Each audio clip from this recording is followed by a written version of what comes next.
Well, it's high noon Friday when the bell hits 3 times. Tom, what's the time for? I guess it's Once Upon a Time in Spaghetti Westerns again. That's right, episode number 11, and it's a special one. Tom, we got hundreds more to go, so Yeah, you better really, get used I to know. it. This is episode 11, and it's a fistful of locations, Tom. Yep. And Tour bus is loading. Right, Tom's the tour bus is loading, and I've got a nice background going. Tom's in Almeria as usual. And Tom, what's that shirt you got on? Show everybody real quick. Who is that? That's Sergio himself. Right. Okay. Since we're going to talk about the Dollar Trilogy, you know. Right. When I say spaghetti Western locations, I mean the trilogy. Basically, a fistful of dollars for a few dollars more, and the good, the bad, and the ugly. But we're also going to throw in a little bit of Once Upon a Time in the West, of course. Thought about adding a little bit of Duck You Sucker, but that would be a 3-hour show. Tom. Yeah, right. Exactly. Right. So I want to welcome all of you to our podcast, Once Upon a Time in Spaghetti Westerns, the only spaghetti Western podcast on the internets.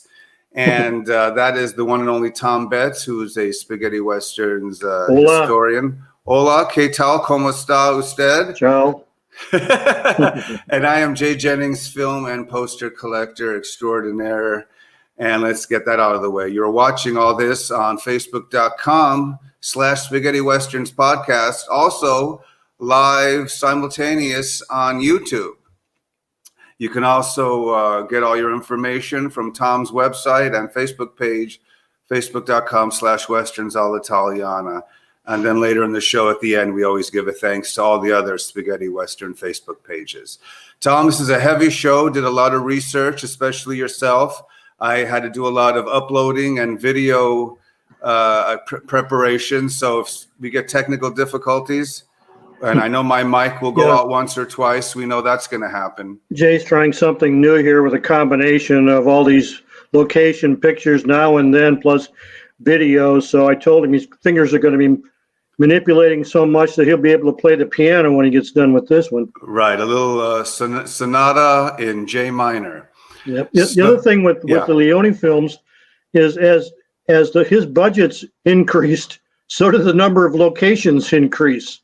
Right. Fistful of Dollars I was able to get out pretty quick, but then for a few dollars more was more extensive. And the good, the bad, and the ugly, I mean, he's got multiple locations for one shot. So it's difficult for Jay to keep up with all this stuff. Thanks, Tom. You're giving away all the secrets, but that's fine. No, my hand, what you don't see what my hands are doing, you know, I have to press the WF4 for one thing to appear, and then, 6 Fs and a G for something else. But let's get the show started. We're going to, as I said, be covering the trilogy of locations. And I'm going to bring up some photos and I guess the then and now, and Tom's going to give a little discussion. But before we do, I guess Tom's going to tell us a little bit who we dedicate this podcast to. Well, we've got a couple of people that were hunting for Sergio Leone locations in the very beginning. And I say that back in the late 1990s to early 2000s. The first one I want to talk about is my friend, the late Don Bruce. Donald Don Scott Bruce was born on October 12, 1953. As Donald Bryce, he directed, wrote, and edited the 1978 film Carnal Encounters of the Barest Kind. Don became interested in Sergio Leone in the 1990s and devoted the rest of his life to identifying and locating the many locations used by Leone in Spain, Italy, and Ireland. His vision was to use comparison photographs of locations then and now, which have appeared on several DVDs for the Leone Westerns, and turning this research into a book with all the profits going to the motion picture home in Calabasas, California. Don and his companion Marla Johnson bought a condominium in San Jose in order to do their research and spent 6 years locating and documenting the various locations that Sergio Leone used in his Western films. He became friends with the late Aldo Sambrell, Antonio Ruiz, and the Leone family themselves, and even tracked down Vivian Chandler via a radio show in Dublin to track down the Irish pub and castle scenes used in Duck You Sucker. The way Don would find locations was, if you can see behind Marla's head, the mountains in the background. That building may not be there anymore, but that mountain is still there. So he was able to find locations by taking pictures and matching them up to the locations of the mountains. I was fortunate to meet Don in 2002 through John Nudge's Spaghetti Western web board, and then met him at a Hollywood Collectors show. We quickly became friends through our love of Sergio Leone and his films. Together, we ventured to another collector's show in Laughlin, Nevada, to interview Robert Fuller and get some location information on the Return of the Seven location. I spent a dream-come-true vacation of several weeks as Don and Marla's guest in Almeria, Spain in 2003, and again in 2005, this time with our mutual friend John Crummett, visiting and locating various Leone film sites in northern and southern Spain. So what I and John saw in 2 weeks, it took Don and Marla 6 years to find. Right. And then Don was involved. Go ahead. I was going to Don say was involved with the Leone exhibition at the Autry Museum in 2005, contributing what's called the chalkboard. It's the clapboard used on Once Upon a Time in the West during the filming in Monument Valley. He actually owned that and donated it to the museum for the exhibition. In 2007, Don became ill, and after being hospitalized, he returned home only to pass away on December 12th of that year. He was only 54. Don's remains were cremated and scattered at several of the Leone locations in Spain, including Sad Hill. Many fans and friends can testify to Don's generosity and willingness to share his passion for the Leone Westerns, and his contribution to the genre was immense. He is tremendously missed by all of us. Oh, yeah. I mean, without him and another chap you're going to mention, Yoshi, those two, and then there's a third guy, a filmmaker named Hervé Attia, who we're using some of his clips today. These three gentlemen, I think, have saved and preserved what spaghetti Western locations are all about, at least video documentation. And so that goes without saying. Let's hear a word about Yoshi, Tom. Yoshi Osada was born in Nagoya, Japan on March 5th, 1957. He's a living legend in locating and documenting spaghetti Western locations in Spain and Italy. I met Yoshi on my visit to Spain in 2005. The man walks or rides his bike all over the Spanish countryside, along with his friend Michael Paco Comas, and have been relentless in their pursuit of locations, which Yoshi has gathered and placed on his website, filming locations of spaghetti Westerns. Thanks to him and for his help and permission to use his website in the preparation of this podcast episode. The story goes that the first time Yoshi went to Spain and landed in Almeria, he either walked or rode a bike from there to Mini Hollywood, which is a half an hour ride away by car. So it's probably a 3-hour walk if he had to walk it, and an hour and a half ride on his bike. But that's the way he finds locations. That's how Yoshi rolls, Tom. That's how Yoshi rolls. He rolls, yep. Right. But he's great and a living legend, yep. These three men are. That's why I was going to say Tom has been looking forward to doing this podcast. We want to say hi to everybody watching us on Facebook and on YouTube. In the West Coast, I guess it's 12:10 now, Tom. 12:10. Right. East Coast 3:10. To Yuma. 3:10 to Yuma, Tom. And then comes it's 9:10 or 9:11 now in Europe, and then 8:10 in the UK. So please join us live or taped. We're archived here for forever, Tom. So let's thank you so much for those two, for everything they've done. And now let's get to, I guess, the first still. And Well, let me go a little bit about how this came about, because when I went over there in 2003, I flew from LAX, Los Angeles, to Newark, New Jersey. Boarded a plane that night at 8 o'clock and flew from there to Madrid. You lose a day going that way. So when I landed in Madrid, Marla and Don picked me up, and we stayed at a Best Western Hotel in downtown Madrid. And I speak a little Spanish, but Don and Marla speak very little. Thankfully, the guy at the front desk spoke English, and we were able to communicate. But when you land in Madrid, all the signs in the airport are in Arabic, Spanish, or English. So it's easy to maneuver around. And once we get out in the countryside, we're on our own. They've been there so many times before. It was easy to go, and they had maps and everything else. We were able to make the location. So we went from Madrid and hit all the locations there, and then we flew down to Almeria and drove to San Jose, which is where their condo is. It's right on the Mediterranean Sea. But Tom, do you know the way to San Jose? I do now, yes. Okay. Awesome. Of course, a little background on how all this got started. It always sets things up. So, Tom, I guess as my setup here, it's like a PowerPoint slideshow, but a live podcast, probably another first. Let's take a look at the first location from the first film, the first trilogy. What are we, 12 minutes in, Tom? We're finally going to get to, here we go. going to get to the locations. So let's see what we have. The first one we're going to take a look at is, I guess, okay, where are we, Tom? Oh, wait, this is going to be really fun, Tom, because things have switched on me. Okay. So A Fistful of Dollars, I guess we're going to take a look at. The first one, the first shot, and it's the Rambla del Cattivo. Yeah, this is the scene that where he escapes the Ramon Rojo house and goes to save Marisol. And of course, as he's riding back, he sees them coming out from the Rojo house to the small house. So he's riding back and forth through this Rambla. He took a guy named William Tompkins, over to Spain with him. Clint did. This was his stunt double on Rawhide. And he plays a part in the movie when they exchange Marisol for the Baxter boy. He's the one in the green shirt that points his pistol and tells her to go forward. Right. But he did most of the riding scenes through the Rambla in the dark, because I guess they couldn't. Sergio didn't want to afford Clint to break his leg or fall on his head. So that's where that scene was taken. And then that's here it is today. Yep, that's what it looks like today. And that's right behind the petrol station by Mini Hollywood. That's where I got this hat. And if you walk back behind there, you can look down into the Rambla, and that's what it looks like now. Okay.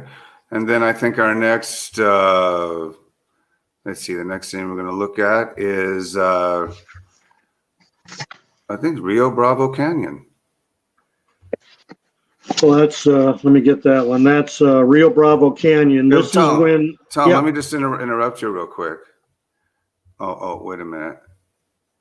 Okay, wow. Let me interrupt you real quick. I'm just having technical difficulties that you didn't see here, so I just... we'll be going in different orders, so just be prepared. Okay, that's fine. Okay, good. I'll sort through my papers as we go. Rio Bravo Canyon. This is when Clint and Pepe Calvo go out to find the soldiers at the river before the massacre, and they ride out through this Rambla, and they come right out at the river, so you can still see it today. It's probably more grass and overgrowth, but that's what it looks like. I think you got a picture. There we go. There on the other side of this cutout is where they ride up on, and there's a street up above there of that cutout, and that's where they laid on the street. They probably covered it with dirt, and then they looked over it and watched the massacre from there. Oh, yeah. Okay, and let's take a look at our next photo, and it is, Cabo Delgado, Tom. Cabo Delgado. Okay, this is as you can see, he's riding into town. This is Los Albericocas, which means the apricots. And he's seeing a guy coming the other way, and that's the guy that says "Adios, Gringo" or whatever on the back of his poncho. But this is like one of the opening scenes after he's been to the well. He rides into town, and this is Los Albericocas, which was used many times by Sergio. We'll see it a couple more times in all the dollar films. Right. And here it is today, Tom. Yep. It's all painted. It's grown quite a bit. When we were there were probably less than 200 people that lived in the village, and now they've got an apartment building, and it's grown quite a bit. So it's probably doubled in size. Right. Okay, let's see. Coming up next, we have, of course, Golden City, Tom. Golden City is where Clint actually rides into town and where all the action takes place. This is up northern Spain, north of Madrid. And I've got a little bit of a history on that one. Jay, let me find it real quick here. We're pretty much in sync. It's Golden City is what it's called in Hoyo de Manzanares. It's on M30 route north from Madrid, and then you go to H6 northwest to M16 northwest. But you want to head for Hoyo de Manzanares. And this town was built actually the area was used for the 1956 film called The Pride and the Passion, starring Cary Grant, Frank Sinatra, and Sophia Loren. Right, Tom. Golden City. Tom, this is what it looks like today, Tom. That's what it looks like today. There's nothing there. Golden City was the first Western set built in Spain in 1962 by producer-director Eduardo Manzanos Brochero, and the first Western filmed at the location was The Terrible Sheriff that same year. When I was there in 2003, there were piles of rubble at each building location on Main Street and two water troughs. When I went back in 2005, there was only the two water troughs left, and rubble had been completely cleared away. Recently, a display panel has been installed which tells the story of the location with pictures in town. At the museum, there's a 3D model of what the Golden City set once looked like. This is the cemetery, which is also at the same location, a little bit to the west of there. And that wall and arch was all added for the filming, so you just have to look for the rocks that stick up in the ground to find the location. There you go. That's what it looks like today. So unless you can roam around and look for specific rocks you can see in the movie, you'll never be able to find it. Yeah. That's so reassuring, Tom. Amazing, yeah. It is. They taken everything away except for the display panel. They may have something on the display panel that shows where it is or on some type of a map, but I've never seen a close-up of it. Oh, okay. There's another shot of the cemetery. All those are fake headstones and crosses. You know, whenever I check into a hotel and I don't want to be recognized, Tom, I say Esteban Garcia, party of four. And I think we have what that place looks like today. Let's give a quick look-see.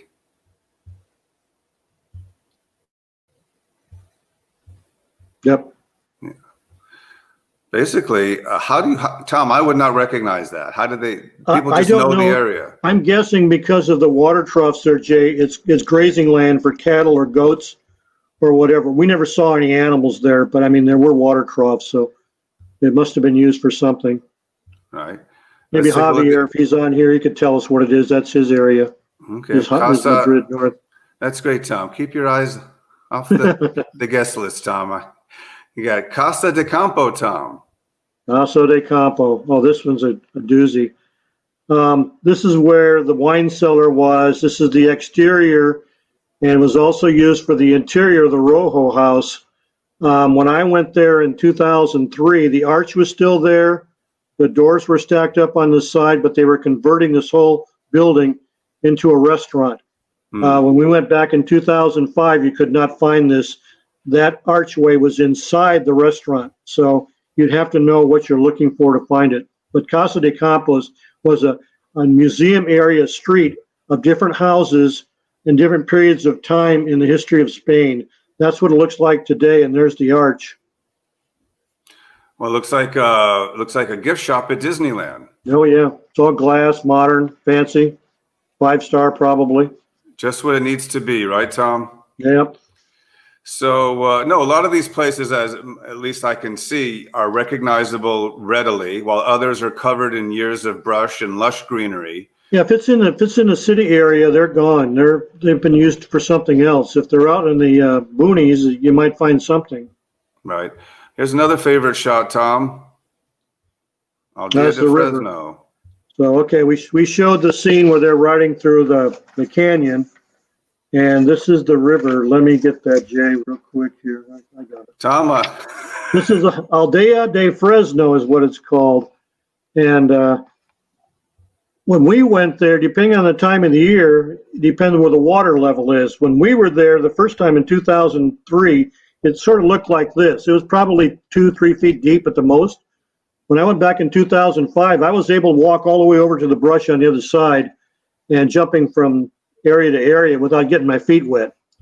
So that's what the river scene looks like. I mean, take the soldiers out of there, it looks pretty much the same, except it's a park now. let's take so them it's a out, walking Tom. area. There you We go. took out the soldiers. There you go. Took out the soldiers. And that's what the river looks like. That's probably at low tide. So that water's probably 4 or 5 inches deep. Right. And moving right along, Tom is sharing his knowledge. I plan to go there soon, Tom. I've been there spiritually. Yeah. Go there quick because it's filling up with windmills and Oh. solar panels everywhere. Yep. Well, that's too bad. Okay, let's get Tom to the final scene in the film and look at those two shots. Okay, this is Los Albericocos again, and that's behind the town. You've got a now scene, Jay? Yes, I do. Go to that. Tom is first in history. It took him over 7 years to direct a scene. Okay, let's see where I can find. Thank you, Mr. Air Director. And let's take a look at that now, right now. Okay, now in 2003, when I was there, this entire ring was basically dilapidated. Big chunks missing. The center was basically barren. And Manuel, is it Fernandez? He runs the hostel in town, and he has taken it upon himself to preserve much of the village. There's signs in town that say Collie, Eastwood, named after Clint, and Leone and Van Cleef. He had this completely rebuilt, and there's a panel up there that just shows pictures from the film. He's had reenactments done in there, has brought hundreds of people from surrounding areas to view it. He's done a great job in preserving this. His family, his mother and 2 aunts, were in Fistful of Dollars as 2 of the older widows roaming around the village. So that's how far it goes back. So it's in his blood. He's done a fantastic job. And most of the people that I know that have gone over there have stayed at the hostel. And they've gotten to know him as friends. So it's a great place. Nice. I'll have to check that out, Tom, before it's too late. So, Tom, thank you so much for the first part of the trilogy. And now we'll move on for a few dollars more. And I guess the area where they laid over the title sequence, Tom. Yes, this is north of what they call Leone Village now. When we were there, they just called it Rancho Leone, and it was just a large house you see in Once Upon a Time in the West. Over the years, they've built up other buildings around it and made it a complete town. To me, they've ruined it, but they use it for filming, commercial stuff like that. But it's just north of that on the service road that parallels the main road. It's 5 kilometers from the Tabernas Junction on A92 towards Gurgol, north of the Leone Village. And there's a hill there, Jay, where this camera is located, and the hill's still there. And if you climb up the hill, you can see actually the pedestals where the cameras were mounted. Okay. And that road back there is still there. I went out and laid down on it. They took pictures of me in the same location that the bounty was shot, but it's still there. Looks identical to what it does in the movie. Awesome. And let's see, our next shot for a few dollars more is the, Alamogordo Jail, Tom. This is in a place called Ramaral. From Don and Marla's condo, it was right over the hill, the main road that goes out of there, and they say main road's a dirt road. But when you cross over the little pass, you'll come to the Ringo windmill on the left, and then you'll see a road that goes back to El Ramaral. It's a private property, and the gate is usually locked, but if it's not locked, even if you go down there, they'll call the police on you. So be careful. But that's down that road on the left-hand side, and you can see it from the main road where the windmill is. They've added a little building on the bottom, as you can see, which makes it a little bit difficult for people looking for the exact building, but it's where the Alamogordo Jail was located. Right. And as we move along with our slideshow of Mini Hollywood, is that what it's called, Tom?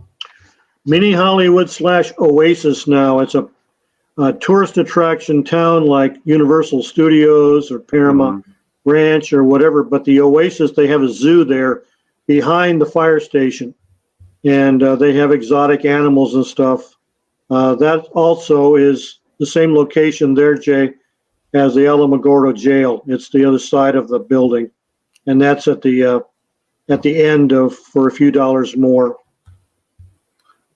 Which makes it look like it's in Los Albericocas, but it's an entirely different location. Right, I think this is what it looks like today. Yeah. It's pretty well intact, though. I could go shoot there with a Super 8 camera, Tom. Yeah, you could find it easily there. Wow. If that doesn't inspire me to break quarantine and head over to Almeria, nothing will, Tom. Yeah. So how many times have you visited, Tom? Twice. And what years were they? 2003, 2005. So the last time I was there was 15 years ago. You're due for a visit, Tom. Yeah, really. I know. In a way, I'd be sad because it's changed so much. Kind of like Disneyland, Tom, or not like Disneyland. It's, I mean, with the addition of windmills all over the place and solar panels, it's completely changed. Right. A lot of the buildings have been taken down. This location here is where Colonel Mortimer and Manco meet after the robbery before they talk, and they were going to split up the partnership, and Lee talks him back into it.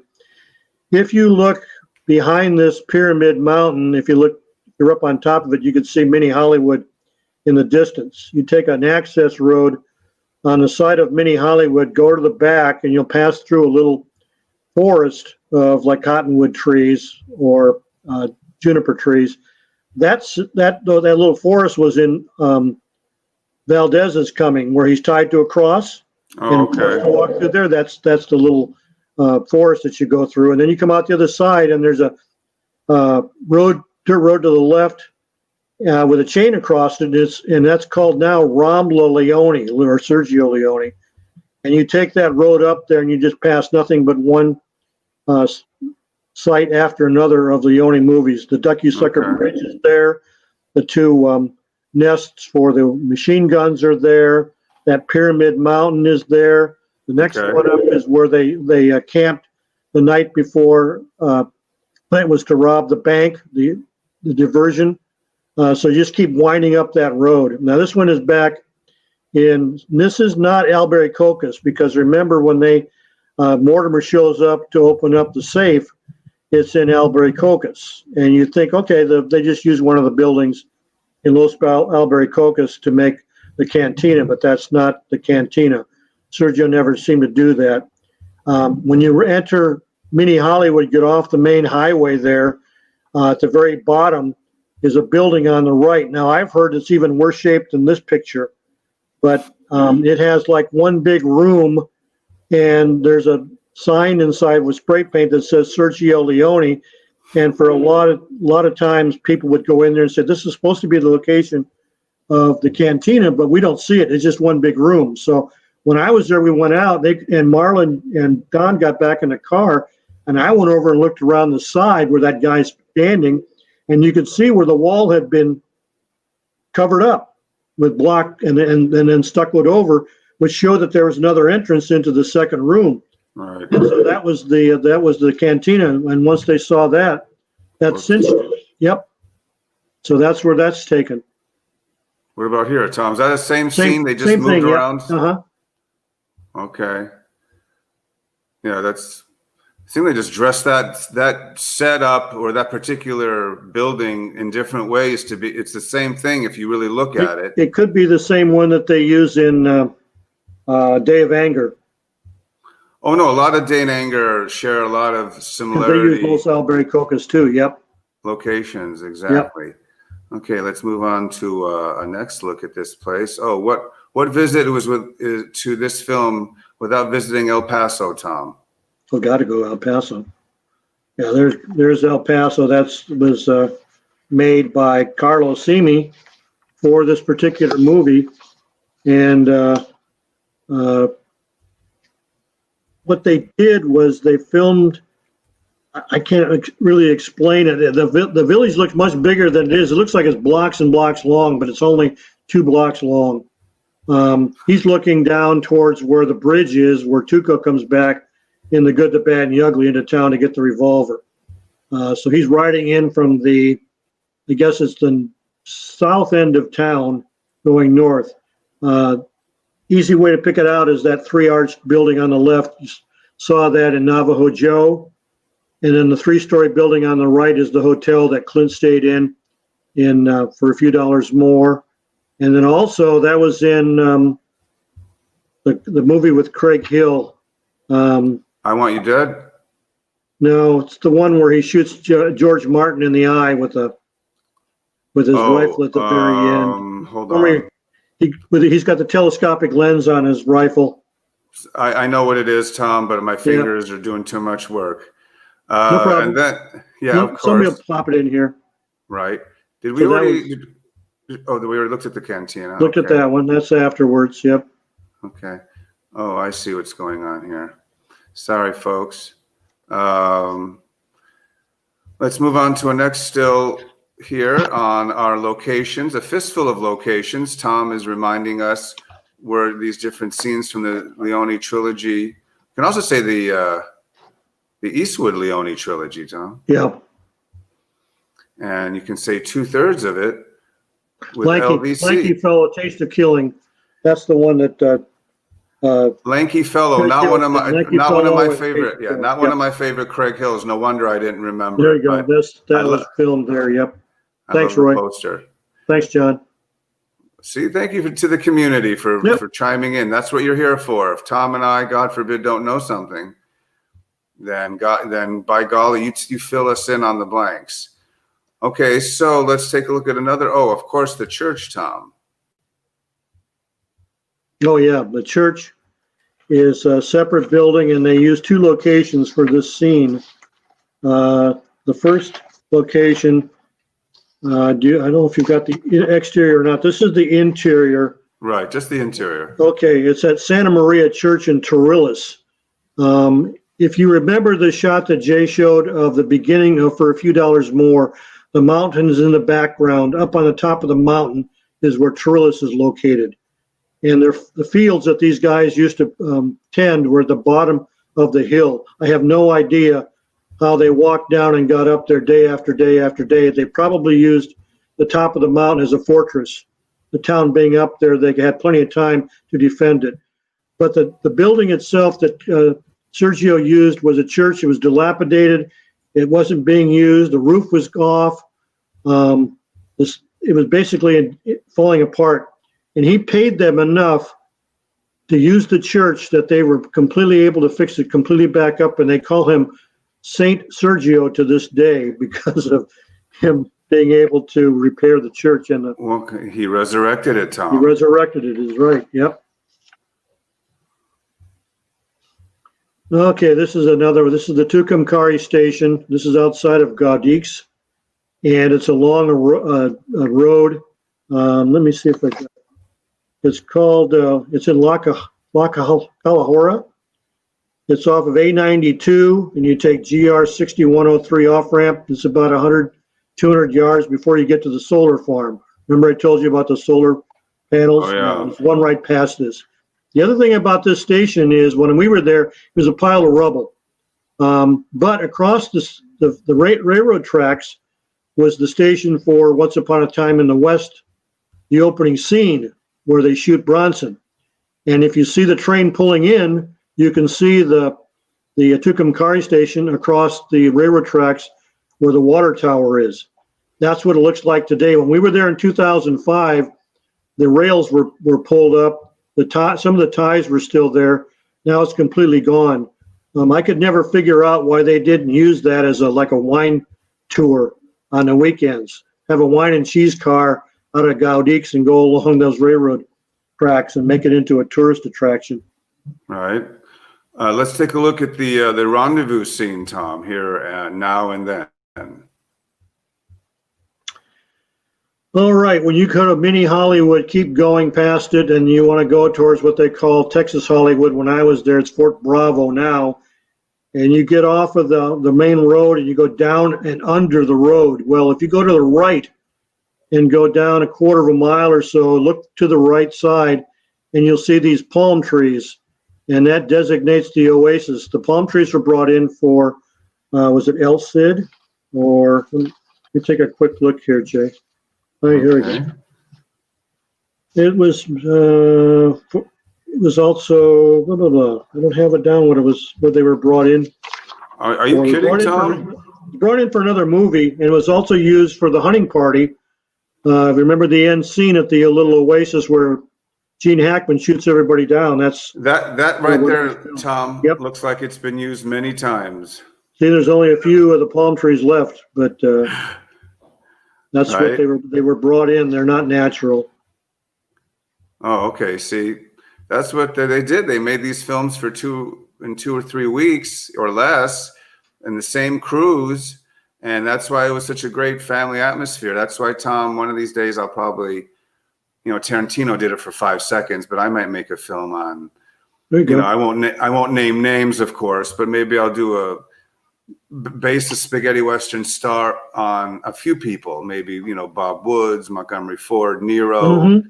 And have him living maybe this playboy or cool, lavish lifestyle. And it shows what it's like when you're not drinking with your buddies at the local Italian tavern or bar. You were on the set 10, 12 hours making these low-budget classics, kind of like Ed Wood. That's what I'll do, Tom. Yep.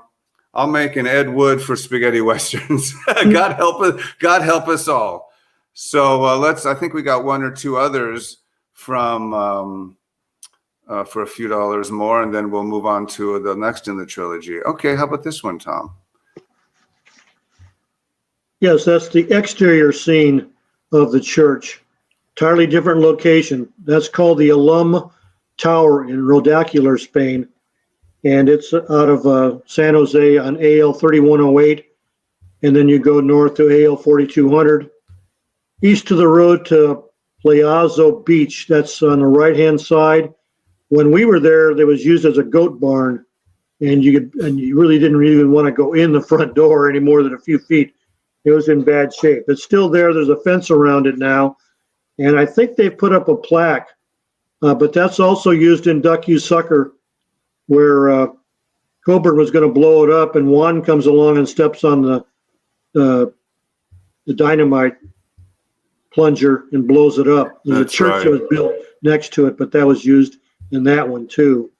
If you continue down that road, there's some more locations at the beach. Okay, and let's see. I think we might have one more for this film, and if not, Tom, and if I'm mistaken, nope, that's it. So we've completed 2 of the spaghetti western of the trilogy. And I think we have the good, the bad, and the ugly coming up, and then of course I'm going to try to. One thing here real quick, I had some trivia. Oh. When Eastwood and Van Cleef show up in El Paso, they don't know each other. Remember that? So Lee goes to the newspaper office and starts paging through newspapers to try and find out who Clint Eastwood is. And it's called the El Paso Tribune. Well, a year or so ago, I found out that he actually went to the Almeria newspaper called El País, El-P-A-I-S. And it's in Madrid, I'm sorry. and he actually used their, I guess they've got a room that's set up as a museum, and he used that in the movie, and the two guys in the back that are printers actually worked for the newspaper. So it was sort of historically accurate that he actually used the newspaper office to do the searching in. Awesome, Tom. So what I'm going to do now is I'm going to try and find in order. See, I have a lot of these out of order, so I deserve an invisible pat on the back. Well, you deserve a kick in the butt because I can't. Yeah, I'm in order and you're not in order, so that's what's.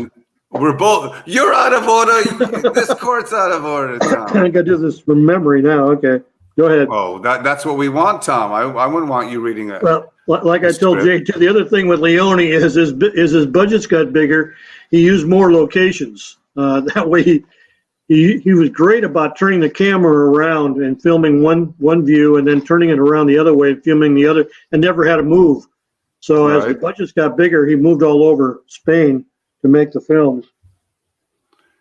So I'm going to try, if I forgot it, that's fine. We're going to start off with the good, the bad, and the ugly here on our slideshow, Tom's vacation slideshow. And I can't find the intro. If I find it later, I will. But we'll just take a look at what it looks like today. So that's where Clint comes in. Okay, let me find that one real quick. Oh my God, Tom, get your act together, young man. Yeah, I know. Well, I had it. Remember, he's the last of the three that show up. You're showing him first. Okay, this is called Cuenca Alta Manzanares Regional Park. Thank God it's a regional park, because on the other side of those rocks, all around this are homes built, new homes, modern homes. And every time I see pictures of it, it's still there. It looks the same as it did in 1960s. But it's a small valley in a remote area surrounded by modern houses. It was also used, as you saw from that view, where Lee rides up in the big gun down to arrest Tomas Milian working at the Widow's Ranch. That's the Widow's Ranch. Also, there's a castle in that area called the Castle of Los Mendoza, which you'll see pop up sometimes in films, and it's located along here. And that area, what was different for me was the homes have usually a lot of two-story homes, modern homes, and there's storks that nest there in the chimneys, which gives you you're not in Kansas anymore when you see storks nesting in the chimneys of these houses. And then there's also the Santa Lana Reservoir, looks like a large lake, which you'll see in a lot of movies when they film in that valley. That's to the south of there. That's also an area that's used quite a bit for the Westerns.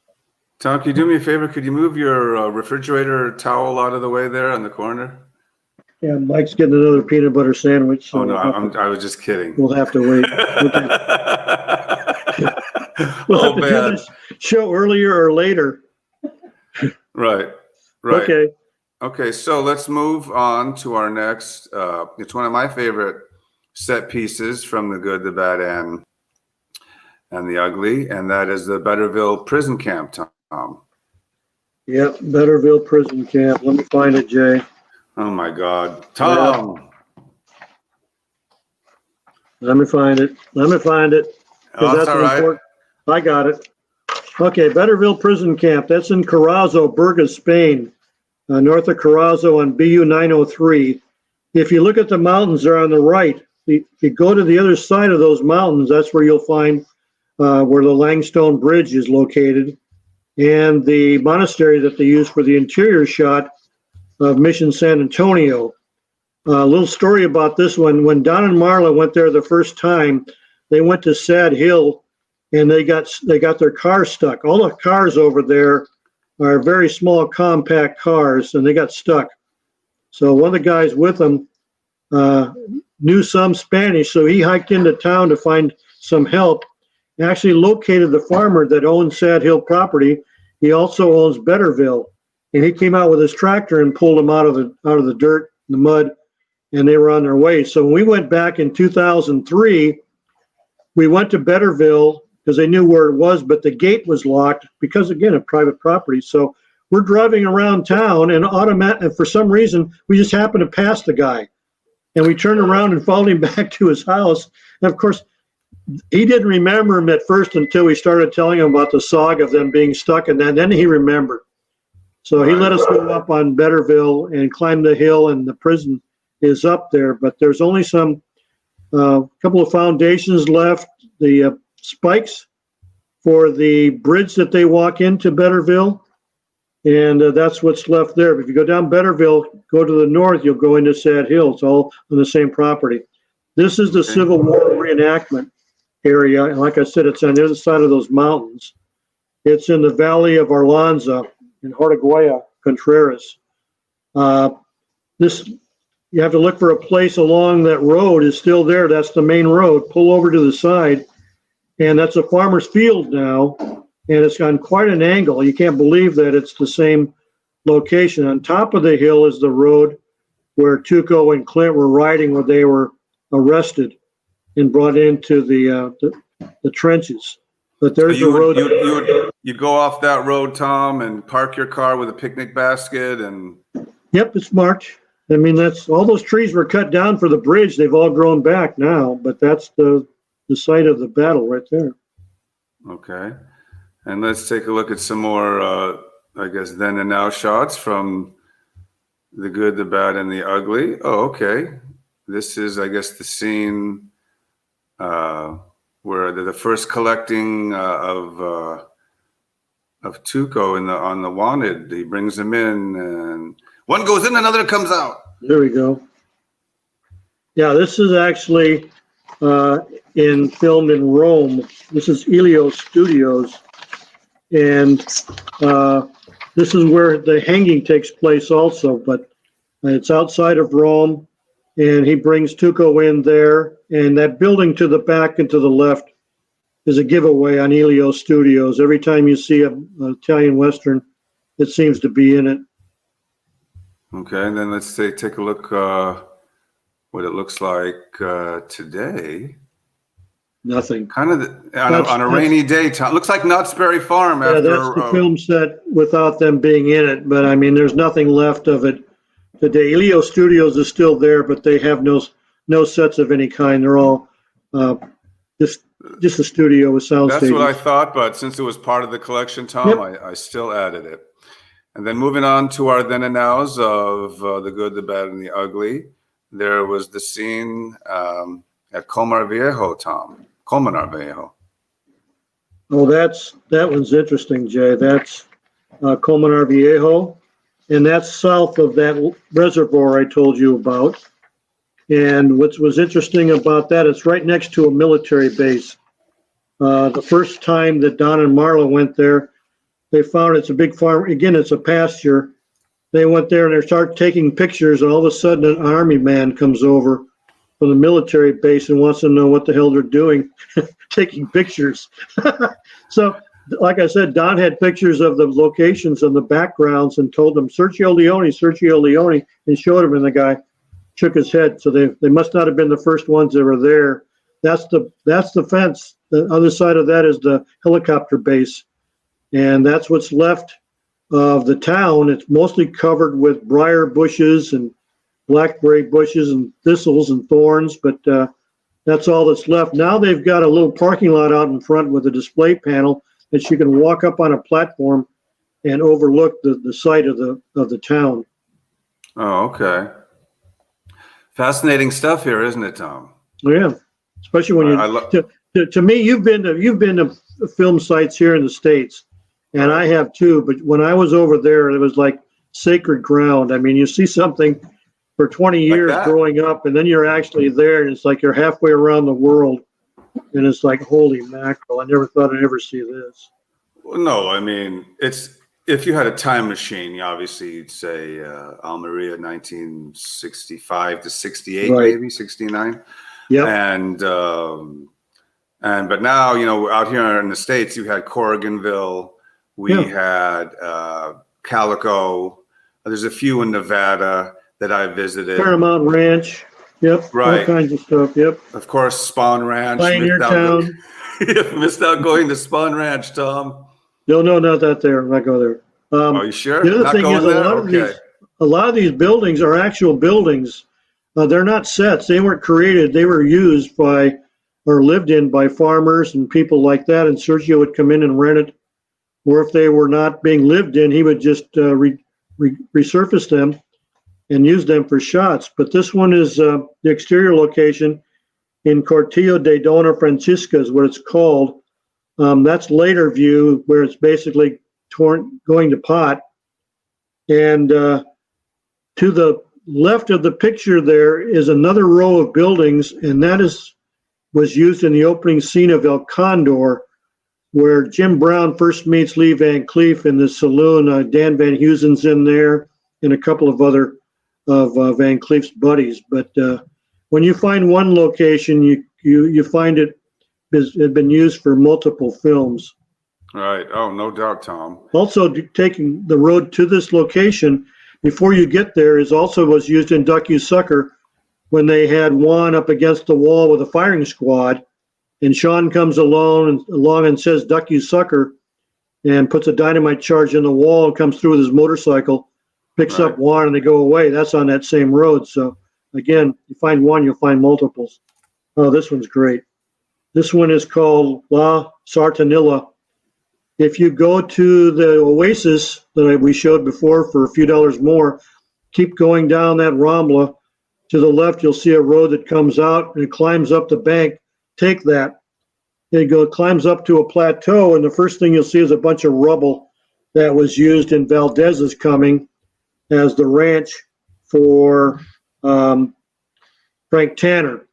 Continue on past that for a mile or two down the road, and you come to a wide spot where this little village was created by Sergio just for that opening shot.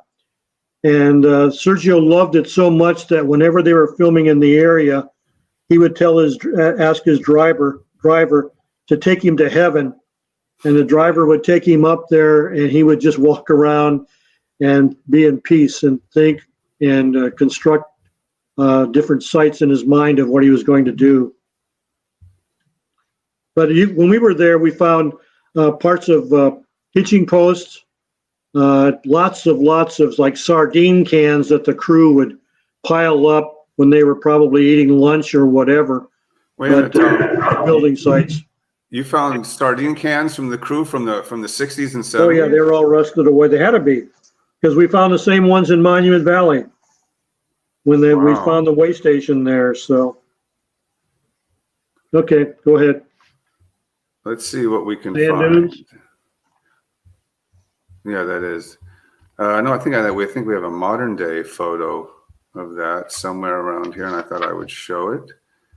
Yeah, you showed it up there. It's just Here it is. that's the sand dunes today. Let me find the paper on this because we got to be clear about this thing. I got to find the right. It looks like the snow from the Great Silence Song. Well, again, the sand dunes were brought in, and they've overgrown now, so they don't look anything like what you'd expect them to look like from the movie.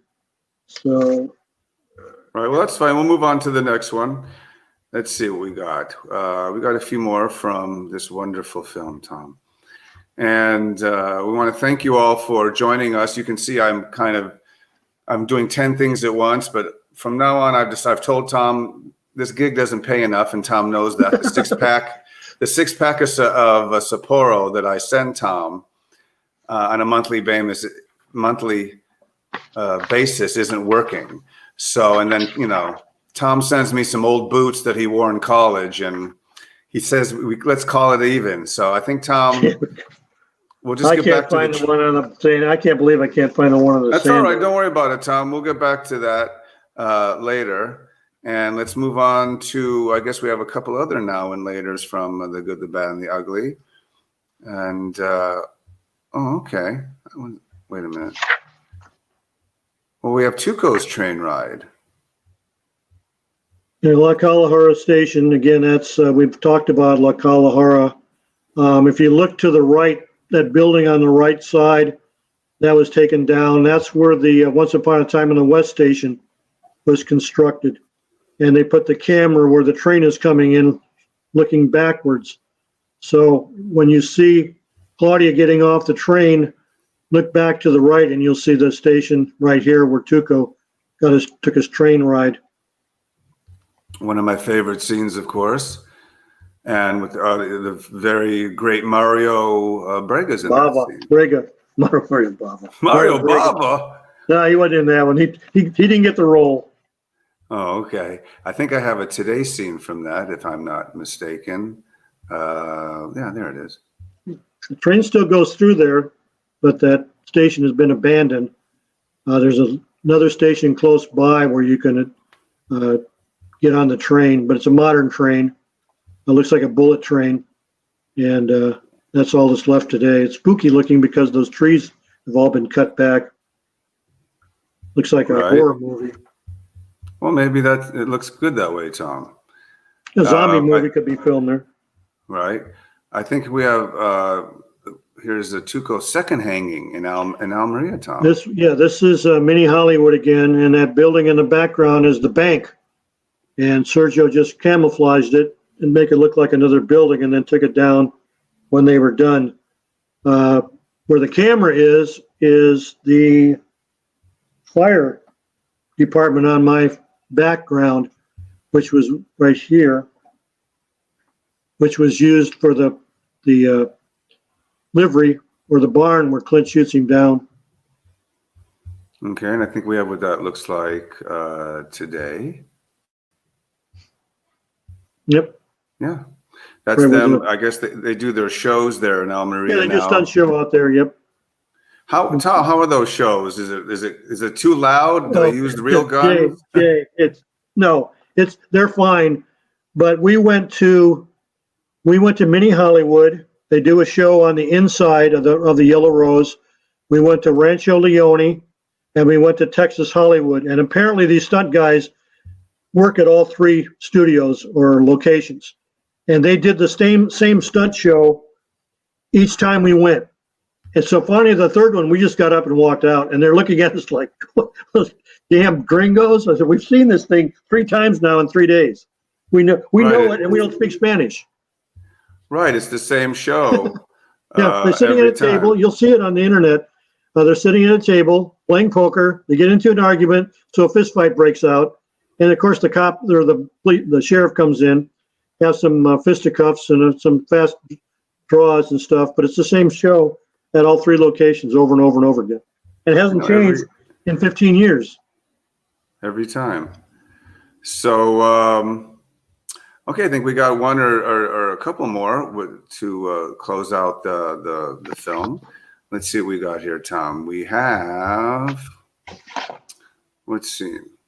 Oh, okay, we've shown that. Okay, I think we haven't shown the Tablero scene. Oh, this is, again, that's right behind the service station by Mini Hollywood, crossing the main highway. And if you go back there, you can crawl around down there. That little stalactite hanging from the overhang there, part of that is broken off or someone chipped it off and took it home for a souvenir, but it's still there. Still looks basically the same. That's the one thing about being in Spain. It's not like the United States where you find a location that's picked clean. A lot of that stuff is still there. You can still find pieces of wood and bricks, mortar. There it is, Tom. Yep, there it is. See, it's the little thing on the right is chipped off. So someone probably stole it. Some gringo. No, Tom, you told me you did it. Ugly American. No one. We never went down there. We just saw it from the top. Tom, it is known beyond this little round table here that you are one of the world's foremost mountain climbers. So you've seen, yeah, right? I know. We picked up nails and pieces of wood and stuff like that, or wallpaper that we found. All right. If you say so, Tom. That's what I say. I know. I picture you with that magnifying thing that you see guys on the beach looking for metal. Oh, yeah, Tom. Yeah. Right. Okay. And then I guess let's go to our last photo from the good, the bad, and the ugly. And it kind of summarizes, obviously, it's the often used, but never forgotten Sad Hill Cemetery, Tom. Sad Hill, we talked about that before and where that's located. And that's a great story because it was in disrepair. When we went there, There weren't any crosses, any markers. The circle was completely covered with overgrowth. And the story about that is the Spanish army was hired by Sergio to build this. And they had 250 men, and they brought in dirt from another location and piled it up to make it look like graves. And then they made the graves smaller as they went back to give it depth. The dirt that they brought in contained seeds that were different from the location of Sad Hill. And so plants grew out of there, and it was a different color, a darker green. And if you pull up the road up the hill and look down, the Sad Hill Cemetery looks basically the same as it did in the movie. It still looks like graves and everything standing out. So, yeah, this is a today's scene, but that's basically what it looked like from up the hill, except the circle was covered in vegetation. So in 2014, 2015, they decided, a bunch of the local fans, they decided to put a project together and reconstruct the cemetery. So they went out there weekend after weekend after weekend, chipped and pulled the vegetation off of the circle, rebuilt that ring, redid the grave sites, and then they started selling crosses to help finance it. And you could buy a cross on their webpage, put your name on it, and they would put it in as a headstone. I read today that they no longer do that. I don't know what the reason being is, but they only put in ceremonial crosses now. Like the latest one was Morricone when he passed away. You'll see Eli Wallach there. You'll see ones for Lee Van Cleef. So, but they did a great job. And then on the anniversary of the film, they showed it on a big screen with thousands of people there watching it. Ulrich told us that he went there, Ulrich Bruckner. And the big surprise was they had captured a thank you video from Clint Eastwood that someone had sent, because they never heard back from him and everybody was disappointed.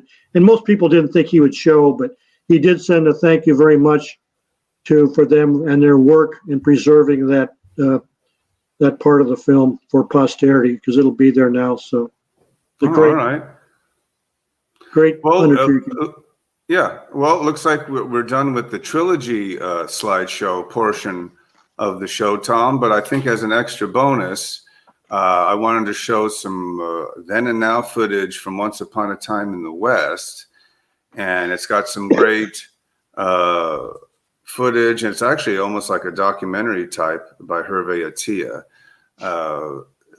Painstaking time and effort that went into putting on. He has a webpage on YouTube, and it's fantastic. And he basically does then and now location videos for lots of films, not just spaghetti westerns, but Escape from New York or something else, maybe The Exorcist. He'll show you what the bedroom looks like today.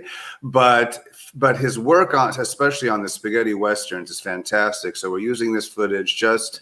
Well, the good thing too, Jay, like you mentioned to me earlier, is it's not just a picture like we're showing now. Then he fades that shows like Clint in the original scene, and then fades and takes this out, takes that out, and then he's standing in the same location in the same costume in today.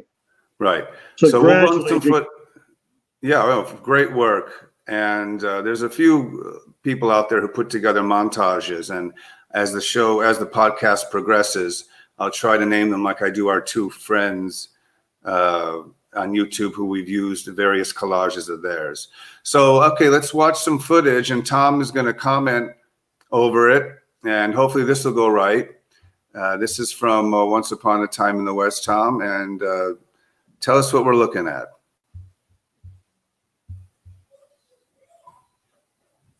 Oh, you know something, Tom? It would be great if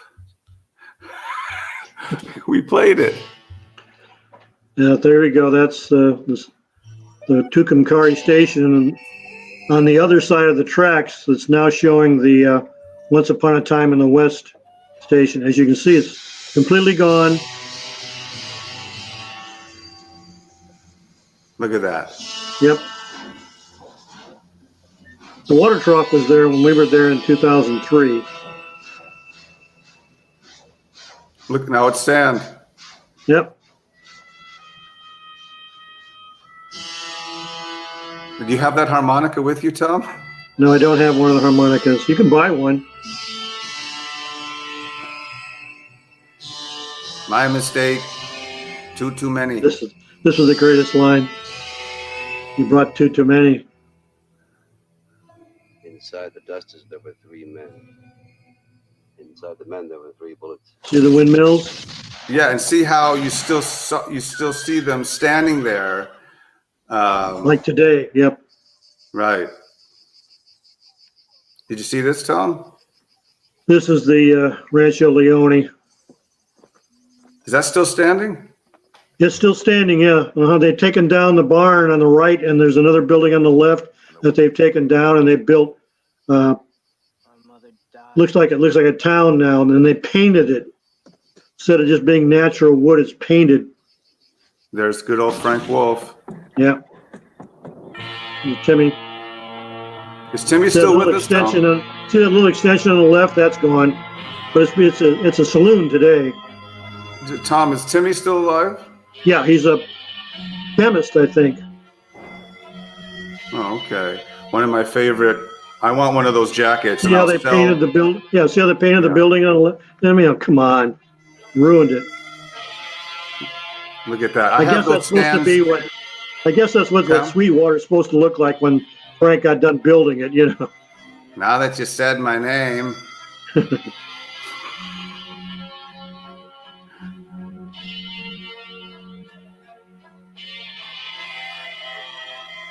I have one of my signed SW photographs is that. Anyway, so then the train, what happened to all the trains that were used, Tom?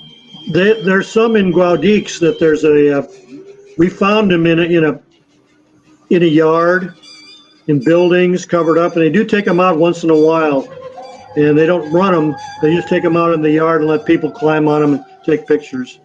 But that's the station there where Tuco took his train ride. Right. And it's just used once again for Once Upon a Time in the West.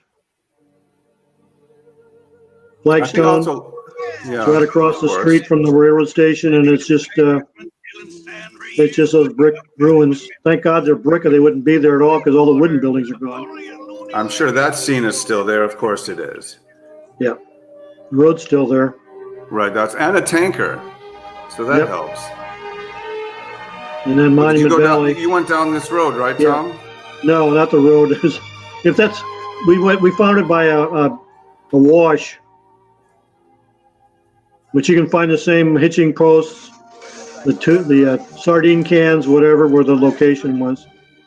Right. I got a feeling he was such a John Ford fan that he tried to build the way station in the same place the house was in the Searchers. Probably.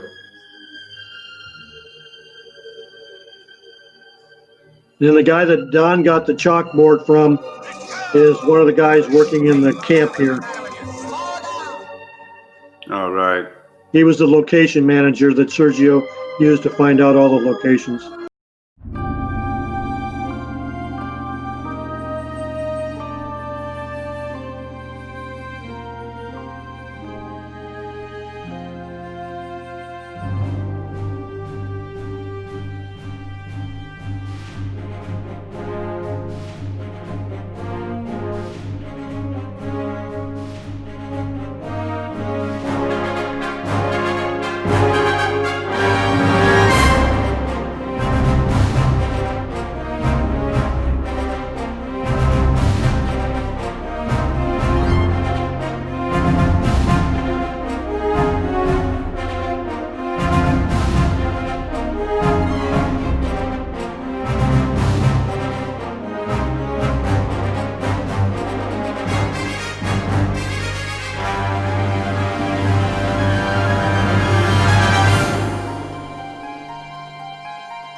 You're walking where they walked, yeah.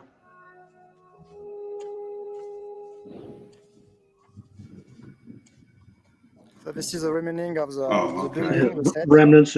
the door. And the construction was identical, Jay. It was on the same types of bricks and hollowed concrete blocks that they used in Spain. Hitching post. Right. And more, Yeah. was like Sergio was there, you know. Right.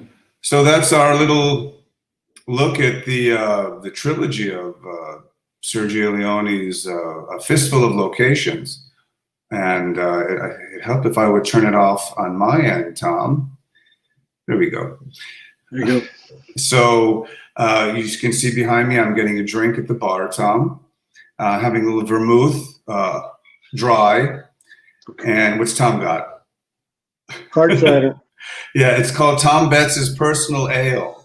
That's exactly what that's called. So anyway, Tom, in summation of your 2 visits to Almeria and what the footage that we've seen, what could you say, a vacation or a visit of a lifetime or something that It was a vacation of a lifetime. And if you go, you'd have to go like I did. You'd have to do 2 weeks.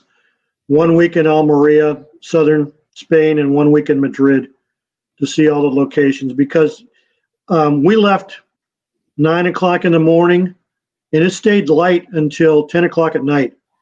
And the first time I went, it was in July. And the second time I went was in May. And even though July we went, it was hot. It was dry heat and it didn't affect me at all. We took lunches and ate on the road and came home and, ate when we got back home and ate in the morning. But yeah, it's a trip of a lifetime. Going to the bars, all you need to know in Spanish is cerveza. Dos cervezas, por favor. Yeah. More Right. cerveza. Right. Más cerveza. That's all you need to know. Otra vez, cerveza, cerveza. So that was great, Tom. Tom put a lot of research, as well as the 2 people who we dedicated the show to at the beginning, in putting this A Fistful of Locations, Tom. Don't know if that has any other connotations, but for this particular show, that was a handful.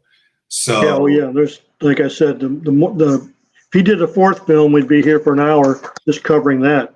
Well, I told you, Duck You Sucker is a whole other ball game and show, Yes. which is fine. And again, And he was in Italy. The cave scene, that's in Italy. Oh, okay. So he was in Italy and Spain, and like I said, a lot of the locations he'll reuse, but other ones he'll turn the camera around or go to a completely different part of the country. But as Rod Steiger said, I don't care about revolution, I want money. So anyway, thanks, Tom, so much. We finally got that show out of the way. And we've got a lot of other great shows planned for you in the weeks to come. I guess now, Tom, it's time for another favorite segment of our fans. It's Book of the Week. What do you got for us, Tom? Well, since we did locations, this is what I basically used. Show it in the middle. Up. La Almeria de Sergio Leone. It's a guidebook. It's in English and Spanish. It shows pictures. It also gives directions, GPS directions. So if you want to go over there, pick up a copy of this thing over there, and you'll be able to find the locations pretty easy. Nice. And that is our Book of the Week. And of course, we know that no show is complete without typing sounds, ting, ting, ting, ting, ting, ting, ting, ting, ting. The weekly news. Weekly news, okay. Oh, a new Spanish book has been released, Jay. Oh, I can hardly wait. What's it called? Grandes Temas del Western, Great Themes of the Western. Okay, what's it about, Tom? It's written by various authors. I mean, I saw a list of them, but they're too long to. There must be 24 authors. It's published by a company called Dolmen, D-O-L-M-E-N. Unfortunately, it's only in Spanish. It's 280 pages and was released on July 20th. And what it does is it examines various themes Western films were based on, including romance, loyalty, courage, justice, sense of duty, revenge, violence, ambition, among many others. So it sounds like an interesting concept, but again, it's only available in Spanish language. That's the only new release of a book, video, whatever. We have a couple of passings. Okay. I should mention. Last Friday, after we got off, I noticed that there was a voice actor dubber named Roberto Draghetti had died from a heart attack on July 24th at the age of 59. He was the brother of actress Francesca Draghetti and had been working in the world of dubbing for quite a while, even though he was only 59, and ranged between cinema and TV, both live action and animation. He was the Italian voice of Dwight Yoakam in Banditas, Mickey Rourke in Dead and Tombstone, and Ben Hall in White Fang, Jay's favorite movie, White Fang. Also passing away last week, unfortunately, was one of our favorites, I'm sure, of everyone's, John Saxon. John died July 25th, 2020. He was 83. His portrayal of the brutal Mexican bandit opposite Marlon Brando in the Appaloosa earned him a Golden Globe, and he had a recurring role on ABC's Dynasty and Falcon Crest. Saxon was such a good actor, Burt Lancaster had many of his scenes removed from The Unforgiven because his mere presence and acting were stealing scenes from Lancaster. Of course. He's remembered by many of us for his roles in Joe Kidd, Enter the Dragon. John appeared in 3 Euro Westerns, I Came, I Saw, I Shot, Enzo Castellari, as Clay Watson. He was also in the Lucky Luke TV series as the Black Sheriff. And again, another Castellari film, Jonathan of the Bears in 1994 as Fred Goodwin. Last but not least, we would be abyss if we missed to mention the passing of Olivia de Havilland, the last link to the golden era of Hollywood. She died in Paris on July 25th. She was 104 and is remembered best for her appearance in Gone with the Wind. But she also appeared in such well-known westerns with Errol Flynn as They Died with Their Boots On, Dodge City, and Santa Fe Trail. So that's the news of the week. Well, Olivia de Havilland, definitely the last of her kind. With Kirk Douglas and Olivia de Havilland, old Hollywood is basically gone. I mean, you'd be hard-pressed to find a star status celebrity that's still alive. But it happens, and we honor them, just like we honor the spaghetti Western here and the people who've been in them, and a lot of them have passed on. But Tom, about 98% of the females in spaghetti Westerns are still with us, Tom. Yeah, I mean, all the women are still there. There's most of them. Most of them. And Raquel Welch said she'll be here next week. Yeah. To talk about Hanny Calder and, of course, what's the other one, Tom? The other 100 Rifles. Right, with Jim Brown. So she'll be here to discuss that. And no, actually, Tom, I was going to make the announcement to everybody here that next week we're going to start doing, I guess, a little bit more mainstream topics. And next week, Tom, is the Django movies. No. Mm-hmm. So, all of them? The German, the not the Django movies that don't have no Django in it? Right. No, what it is everyone will get a mentioning, but we'll concentrate on the main ones, of course, like Django, Prepare a Coffin, a few others, Unofficial. And I just think it's time we'll do that. We'll go in that direction. We might cover another time the Sartanas, the Ringos, the Johns, the Georges, and the Pauls. Jumongos. Right, and the Jumongos. Django's, whatever. Yeah. Right, but not Osi Minagero, whatever that name is. I can't say that, and I won't say it, Tom. And anyway. We got to do a Day of Anger then, because Gemma's horse was named Django. So, I mean. We'll do a clip on his horse, too. If it was named Django or Django, his name was Tom Betts. So anyway, I want to thank everybody for watching our 11th podcast here on Facebook and YouTube, the Once Upon a Time in Spaghetti Westerns, the podcast. Tom Betts and Jay Jennings here. We are the dynamic duo of Spaghetti Westerns. And I think now is about time we, I guess, give thanks for the other people who are involved in spreading the gospel of Spaghetti Westerns. And let's see who that might be. They are the Spaghetti Western Groups on Facebook. And it always begins with our personal favorites, Westerns all'Italiana, followed by 800 Spaghetti Westerns. Of course, Once Upon a Time in Italy, and Spaghetti Westerns, the private group. We have Spaghetti Western movie posters. We have Il Miglio del Western all'Italiana, Of course, Spaghetti Westerns on Chains for you DVD collectors, fanatiques de Western spaghetti. Of course, the opera of violence, no club. And Hideko and Uno and Hulk Ginon are two buddies who always do good for us, and they always provide videos and clips. But of course, Tom, we always save the... While we're Yes, still Tom. on here, real quick, did you see on Facebook a poster for a new Robert Woods movie that's coming out the end of summer? I did. El Puro Yeah. 4. Yes.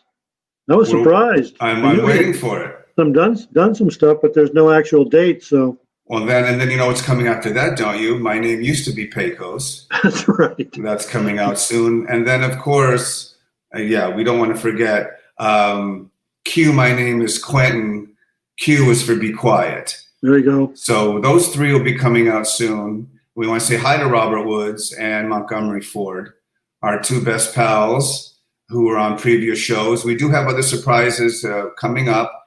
I didn't say Raquel Welch wasn't coming, Tom, so you never know. I won't hold my breath, Jay. No, Raquel Welch is a personal friend. We go way back, Mhm. right? So anyway, Tom, don't I surprise you? Yeah, you do. I do. Anyway, that might be a bit of a stretch, but that's okay. I'll settle for Jim Brown. Jim Brown, right? I wouldn't mind if you come on and talk about some of his movies. Or who else do we have, Tom? We have Richard Harrison, right? Richard Harrison is a possibility down the road. Alberto De Martino, Tom, with an interpreter. Enzo Castellari and Franco Nero. Right. I've sent feelers out. My people are contacting their people. So let's get to the one site that Tom Betts uses every day.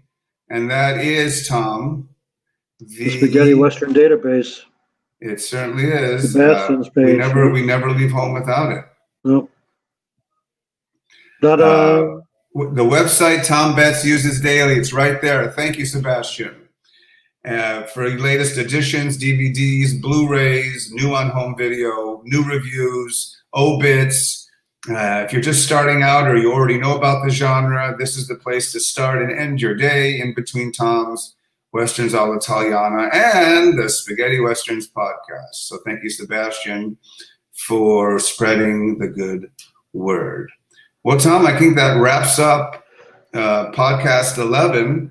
I will give a quick shout out, Tom, to peeps. And I know Tom's still going to yell out something. To the usual people, Roy Garrett, Wasim Mogul, John Nudge, Sebastian Menuza, the lovely Myra McKay is here, Javier Ramos, Esteban Brito, John Hofsis, Providenza, Eric Osborne, Kimmel Ilander, and the one and only Michael McGleenan. So thank you for coming and joining us here on Podcast 11. We hope you enjoyed it. Tom and I are going to throw down a cold one, and we'll see you, I guess, at high noon PST, 3 p.m. EST, 9 p.m. EU, and 8 o'clock UK next time on Once Upon a Time in Spaghetti Westerns. Tom, anybody want to say goodbye to? Just the Leone Mafia, Roy Garrett. Appreciate all the help he gives me on filling me in on bits and pieces that I screw up on. So if Javier's on here, I'm sorry if I screwed up a bunch of locations, but you can correct him on Facebook and YouTube. Right. Just remember, folks, Yep. Tom will be scouring the comment section, so don't you go anywhere. It's always an added bonus when the great Tom Betts wants to mingle. So, once again, for the aforementioned TB, I am Jay Jennings. We'll see you next week on Podcast 12. Tom, adios, amigo. Adios, amigo. See you next week with Django. Okay. Adios, compañero!